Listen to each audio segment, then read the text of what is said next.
tightly coupled that is very difficult for any one person to be able to maintain a complete awareness of the system and all its possible permutations and be able to interpret the signals that they're getting to be able to say what's happening, particularly when you're dealing with multiple failures rather than just one component failing. So our ability and the extent to which we can understand the system becomes a critical challenge in terms of dealing with uncertainty. We do sort of get this, though. Everybody sort of gets it because we have this wonderful term, snafu, which basically says situation is normal.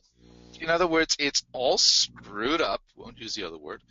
But we know that the system is cantankerous, that will always be throwing something new at us. Now, again, we have a couple of questions. One from Brian. I'm going to read them off. Like healthcare, the great unknown, I think that the unknown outcomes are more than the unknown unintended results of the planned outcomes. Make sense of that? Well, and it's an interesting question, actually, because, yes, I don't disagree with the statement, but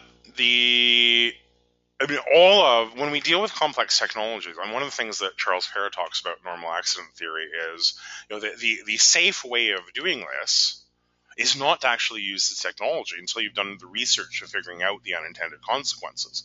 And the challenge is, and he's cognizant of this challenge, if the value is so great that you're not prepared to do that, then be prepared to live with the potential consequences. Now, what I like about high reliability organizations and the principle there is that it moves past that understanding of just situation normal, all screwed up, and also moves past the unintended consequences to be able to say, focus on the mission. What is it we're actually trying to accomplish here? What's the end? And keep that end in